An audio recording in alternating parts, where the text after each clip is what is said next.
തെമ്മാടിത്തമ്പുരാൻ ഭാഗം 19. രചന അവതരണം ദിവ്യരാജ്.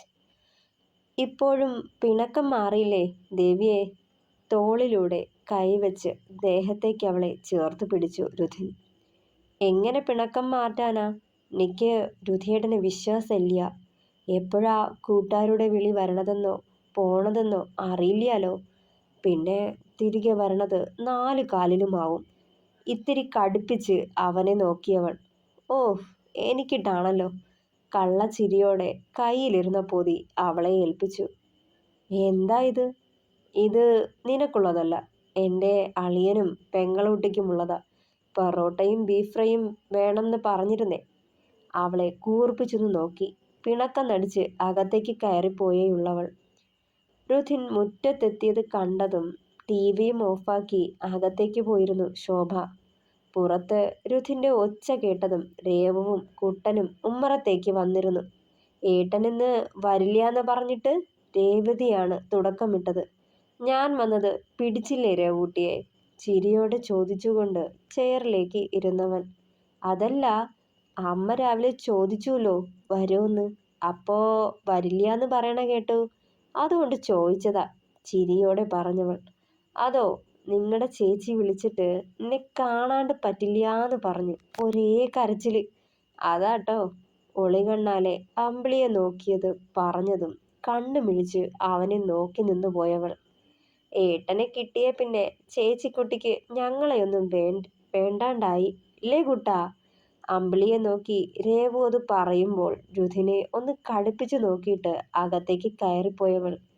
പിന്നെ പഠിക്കാനില്ലേ രണ്ടാൾക്കും? 2 പേരെയും മാറി മാറി നോക്കി രുധിൻ. അളിയൻ വന്നത് പ്രമാണിച്ച് ഇന്നേക്ക് അവധി കൊടുത്തിരിക്കുക. ചിരിയോടെ കുട്ടനത് പറയുമ്പോൾ ഒരു പ്ലേറ്റിൽ പൊറോട്ടയും മറ്റൊരു പ്ലേറ്റിൽ ബീഫ് ഫ്രൈയും എടുത്ത് അമ്പിളി അവിടേക്ക് വന്നിരുന്നു. രുധിനെ ഒന്ന് നോക്ക കൂടി ചെയ്യാണ്ട് അതുകൊണ്ട് ടേബിളിന് മുകളിൽ വച്ചിരുന്നവൾ. ഇത്തിരി വെള്ളം കിട്ടിയെങ്കിൽ നന്നായേനെ. അവളെയൊന്ന് പാളി നോക്കിയവൻ. കൊണ്ടുവരാം, ഗൗരവത്തോടെ തന്നെ പറഞ്ഞുകൊണ്ട് തിരിഞ്ഞു നടന്നു. അപ്പോഴും മുഖത്ത് നോക്കിയില്ലവൾ. അളിയോ, ക്യാരംസ് കളിക്കാം ല്ലേ? ഞങ്ങളും കൂടാം. കുട്ടൻ പഴയൊരു ക്യാരംസ് ബോർഡ് പൊടി തട്ടി എടുത്തുകൊണ്ട് അവിടേക്ക് വന്നിരുന്നു. ഓ, ആയിക്കോട്ടെ. പറഞ്ഞതും ടേബിളിനു മുകളിൽ ബോർഡ് വെച്ച് 3 ചെയറുമിട്ട് അവരിരുന്നു. രേവുവിൻ്റെയും കുട്ടൻ്റെയും ഇടയ്ക്കായി രുധിനും. വെള്ളവുമായി വന്ന അമ്പിളി ഈ കാഴ്ച കണ്ടൊന്ന് പുഞ്ചിരിച്ചു. ഇന്നത്തെ ഒറ്റ ദിവസം കൊണ്ട് 3 പേരും നല്ല കൂട്ടായിരിക്കുന്നു. രേവു പിന്നെ ഏട്ടാന്നും വിളിച്ച് പിന്നാലെയാണെങ്കിൽ കുട്ടൻ അളിയോന്നും വിളിച്ച് കൂടെ തന്നെയുണ്ട്.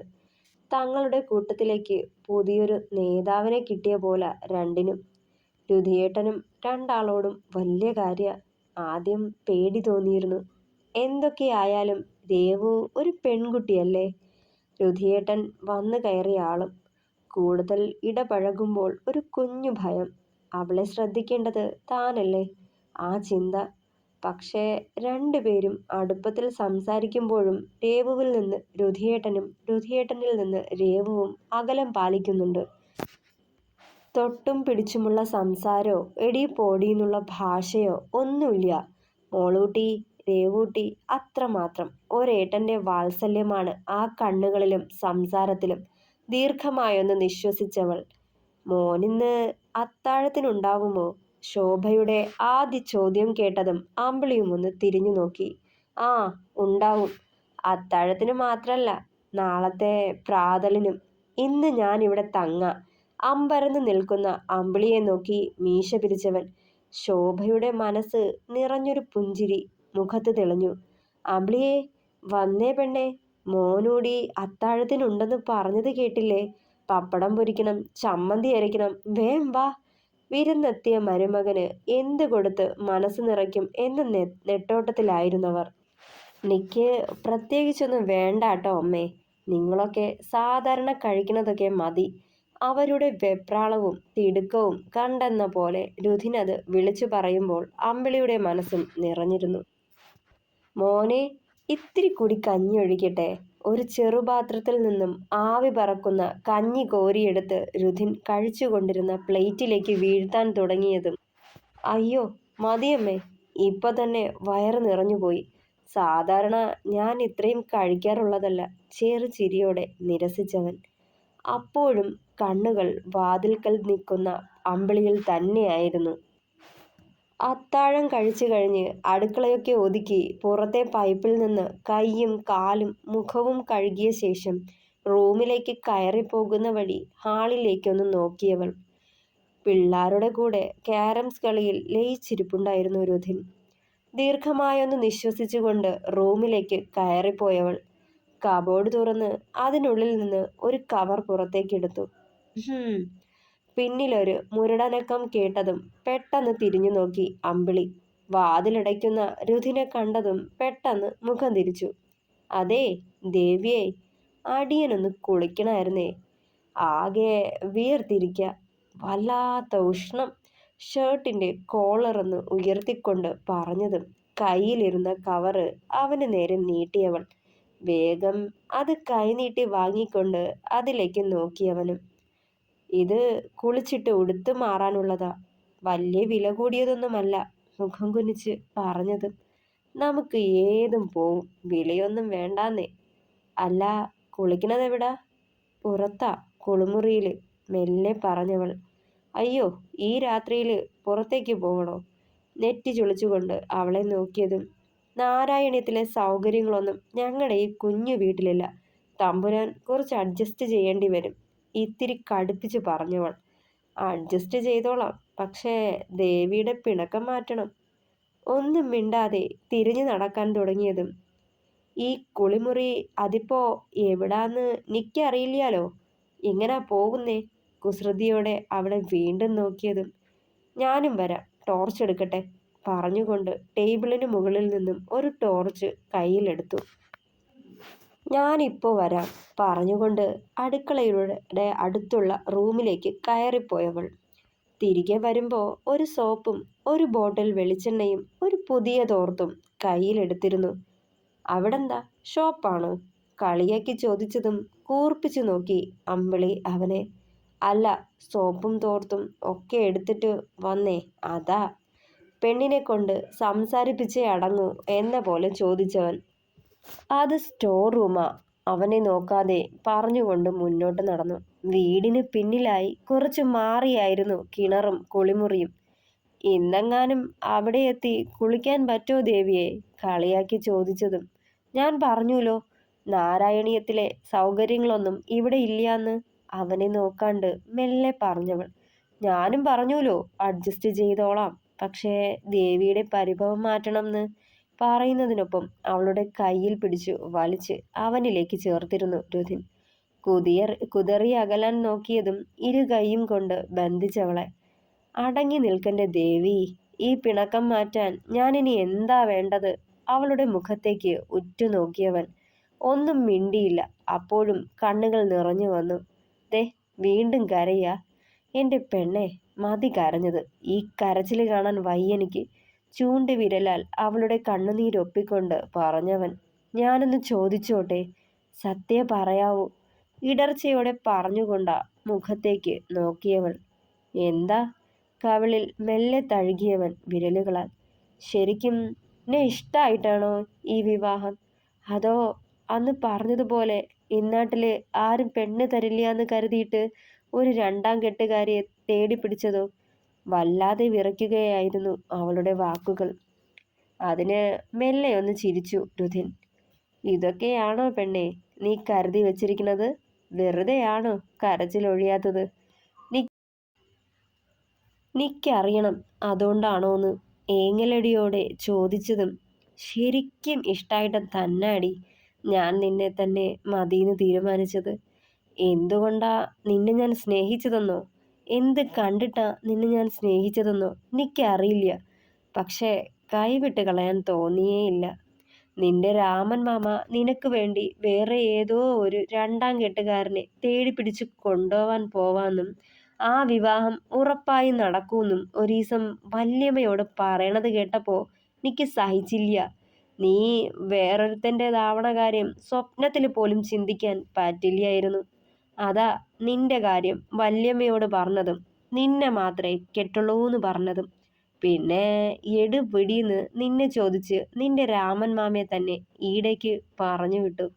ഇത്തിരി ചമ്മലോടെ ഉള്ളത് പറഞ്ഞവൻ. എങ്ങനാ വിശ്വസിക്കുക? എന്നെ വീണ്ടും പറ്റിക്കണതാണെങ്കിലോ? കുഴി നിർത്തി നന്നായിക്കൊള്ളാന്ന് പറഞ്ഞിട്ട് ആദ്യത്തെ ദിവസം വന്നതിനേക്കാൾ കേവലായിട്ട് ഇന്നലെ കുടിച്ചു കയറി വന്നതുപോലെ ഒരു ദാക്ഷിണ്യവും കൂടാതെ തന്നെ ചോദിച്ചവൾ.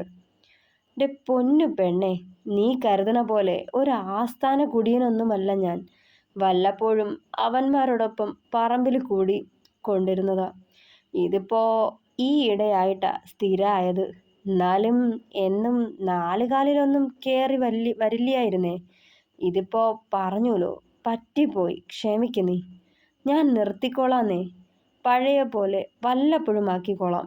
തലയൊന്ന് തടവിക്കൊണ്ട് പറഞ്ഞതും എനിക്ക് വിശ്വാസമില്ല. കരച്ചിലടക്കി പിടിച്ച് അവനെ നോക്കി. എൻ്റെ അമ്പിളി, സത്യമായിട്ടും ഇന്നലെ കുടിക്കണ്ടെന്ന് കരുതി മാക്സിമം ഒഴിഞ്ഞു മാറിയതാ ഞാൻ. അന്നേരം ഓനൊക്കെ കല്യാണ വക പാർട്ടി വേണം പോലും. 2 കുപ്പി എടുത്തു കൊടുത്തിട്ട് തിരിച്ചു വരാൻ തുടങ്ങിയതാ. അപ്പതേ രാമുവിൻ്റെ വക ഒരുമാതിരി ചോദ്യം. നീയും പെണ്ണും പിള്ളയുടെ പാവാടത്തുമ്പിൽ ഒതുങ്ങിയോടാന്ന്. അവളെ പേടിച്ചിട്ടാണോ നീ കുടിക്കാത്തേന്ന്? നിന്റെ ആണത്വം അവളുടെ മുന്നിൽ അടിയറവ് പറഞ്ഞോന്ന്. പിന്നെയും എന്തൊക്കെയോ. എനിക്കാകെ വാശിയായിപ്പോയി. അല്ലേലും ആരേലും ഇമ്മാതിരി വെല്ലുവിളിക്കുകയോ അരുതെന്ന് പറയുകയോ ചെയ്യുവാണെങ്കിൽ ആ കാര്യം ചെയ്തു കാട്ടാതെ എനിക്ക് ഉറക്കം വരത്തില്ലടി. അമ്മാതിരി അവന് മുന്നിൽ ജയിച്ച് കാട്ടിയതാ.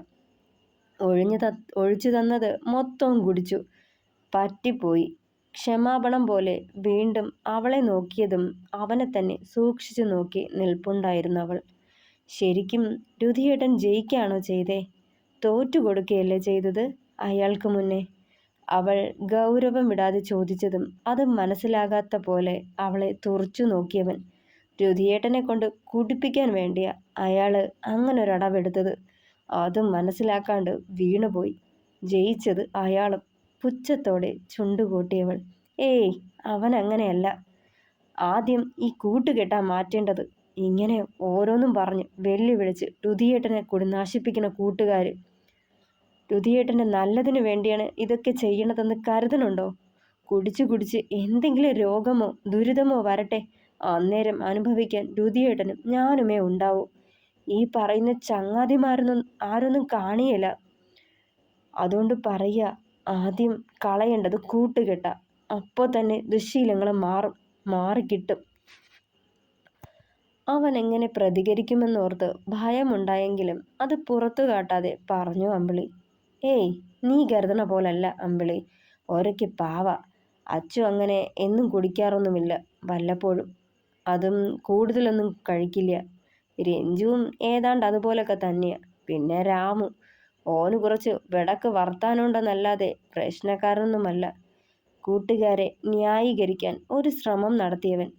അച്ചുവേട്ടനും രഞ്ജുവേട്ടനും പോട്ടെ, ഈ രാമു, അയാൾ അത്ര നല്ലവനൊന്നുമല്ല. മനക്കിലെ സീതയുമായി ബന്ധമുണ്ടെന്ന നാട്ടുവർത്തമാനം.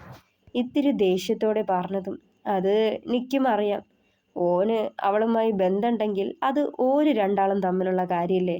അതിനിപ്പോ ഞാൻ എന്ത് വേണം? അവൻ കൂസാതെ പറഞ്ഞതും ഇപ്പം മദ്യപിക്കാൻ വാശി പിടിച്ചതുപോലെ നാളെ എന്നെ മറന്നിട്ട് അയാൾ ചൂണ്ടിക്കാട്ടണ ഏതേലും സ്ത്രീയുടെ കൂടെ പൊറുക്കാൻ വാശി പിടിപ്പിച്ചാലോ? രുധിയേട്ടൻ അതും ചെയ്തു കാട്ടോ? ഇത്തിരി അമർഷത്തോടെ ചോദിച്ചതും മുഖം വലിഞ്ഞു മുറുകി രുധിൻ്റെ. ഡീ, പറഞ്ഞു നീ എവിടേക്കാടി പോണത്? അവളുടെ കൈത്തുടയിൽ ബലമായി അമർത്തി പിടിച്ചവൻ. നോവുകൊണ്ട് മുഖം ചുളിയുന്നുണ്ടായിരുന്നു അവളുടെ. അത് കണ്ടിട്ടും വിട്ടില്ലവൻ. അങ്ങനെ കണ്ട അവളുമാരുടെ പിന്നാലെ പോവാൻ അത്രയ്ക്ക് കയറി നിൽക്കണില്ല എനിക്ക്. എൻ്റെ തന്ത വിടക്ക അറിയാം. എന്ന് വെച്ച് എന്നെ അക്കൂട്ടത്തിൽ കൂട്ടണ്ടാ നീ. എൻ്റെ ജീവിതത്തിൽ ഒരു പെണ്ണെ ഇന്നേ വരെ ഉണ്ടായിട്ടുള്ളൂ. അത് നീയാ. ഇനി മരിക്കണത് വരെയും അതങ്ങനെ തന്നെയാവും. മാറ്റണ്ടാവില്ല. അതിപ്പോ നീ എന്നെ ഇട്ടേച്ച് പോയാൽ പോലും. രൂക്ഷഭാവത്തിൽ അവളെ നോക്കിക്കൊണ്ട് കൈ വലിച്ചെറിഞ്ഞവളുടെ. അറിയാതെ നിലവിളിച്ചുകൊണ്ട് കൈ തടവി അമ്പിളി. ഇന്ന് വരെ ഒരുത്തിയും എൻ്റെ മുന്നിൽ നിന്ന് ഇതുപോലുള്ള വർത്തമാനം പറഞ്ഞിട്ടില്ല. അങ്ങനെ പറഞ്ഞാൽ അടിച്ച് ഞാൻ അവളുടെ ചെകിട് പൊട്ടിച്ചേനെ. നിന്നെ ഞാൻ കൈവയ്ക്കാത്തത് എൻ്റെ താലി കഴുത്തിൽ ചുമക്കണത് കൊണ്ടാ, എൻ്റെ പെണ്ണായോണ്ടാ, അത്രയും ബഹുമാനിക്കണോണ്ടാ, എന്തിലുമുപരി നിക്ക് നിന്നെ പ്രാണനായോണ്ടാ. അലറിക്കൊണ്ട് കലി തുള്ളിയവൻ. നല്ല ഭയം തോന്നി അമ്പിളിക്ക്. പെടുന്നനെ അവനിൽ വന്ന മാറ്റം കണ്ട് കണ്ണുകൾ അടച്ചു പിടിച്ചു നിന്നുപോയി. ഒരു നിമിഷം ആ രൗദ്രത കാണാൻ ഭയന്നതുപോലെ കാതുകൾ ഇരു കയ്യാലെയും ചേർത്തടച്ചു പിടിച്ചു. നെഞ്ചിടിപ്പിക്കുന്ന അവൻ്റെ അലർച്ചയിൽ ഇത്തിരി നേരം അതേ നിൽപ്പ് തുടർന്നു അമ്പിളി. മെല്ലെ കണ്ണു തുറന്നു നോക്കുമ്പോൾ ആള് മുന്നോട്ട് നടന്നിരുന്നു. പിന്നാലെ ചെല്ലുമ്പോൾ നെഞ്ചിലൊരു ഭാരം തോന്നി. അവസാനം ചോദിച്ചത് ചോദിക്കാൻ പാടില്ലായിരുന്നോ എന്ന്. പിന്നെ മദ്യപിക്കണത് അത് ഞാൻ നിർത്തിക്കോളാം. പക്ഷേ എൻ്റെ കൂട്ടുകാരെ എന്നിൽ നിന്ന് അകറ്റാൻ നോക്കണ്ട നീയ്. തന്തയില്ലാത്തവനെന്ന് പറഞ്ഞ് എല്ലാവരും ഒറ്റപ്പെടുത്തിയപ്പോൾ എനിക്ക് ഓരേ ഉണ്ടായുള്ളൂ. എൻ്റെ അച്ചുവും രഞ്ജുവും, പിന്നെ ഓൻ രാമു ഈ ഇടയ്ക്ക് കൂടെ കയറിയതാ. അറിയാം വെടക്കാന്ന്. എനിക്ക് ഇന്നേ വരെ ഓനെ കൊണ്ട് പ്രത്യേകിച്ച് ഉപദ്രവമൊന്നും ഉണ്ടായിട്ടില്ല.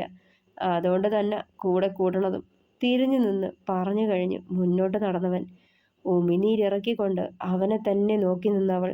ഒക്കെ അവനോട് പറയുമ്പോഴും ആ മനസ്സ് കേട്ടപ്പോഴും മനസ്സിനെ അലട്ടിയ കുറേ ഭാരം അകന്നതുപോലെ തോന്നി അമ്പിളിക്ക്. തുടരും. പ്രിയപ്പെട്ടവരെ, കഥ ഇഷ്ടമായാൽ ലൈക്ക് ചെയ്യുക, കമൻറ്റ് ചെയ്യുക, സപ്പോർട്ട് ചെയ്യുക. പിന്നെ നമ്മുടെ രുധിൻ ഇങ്ങനെയാണ്, ക്യാരക്ടർ ഇങ്ങനെയാണ് ഞാൻ എഴുതിയിരിക്കുന്നത്. കാരണം രുധിനെ പോലെ ഉള്ളവരുമുണ്ട്. ഇപ്പം എല്ലാ കഥയിലും നല്ലവന്മാരായ ഉണ്ണികളെ എഴുതാൻ നമുക്ക് പറ്റൂലല്ലോ. വ്യത്യസ്തമായിട്ട് ഉള്ളൊരു ക്യാരക്ടർ, അതാണ് രുധിൻ. അപ്പോൾ അഭിപ്രായങ്ങൾ കൂടി പറയണേ. Thank you.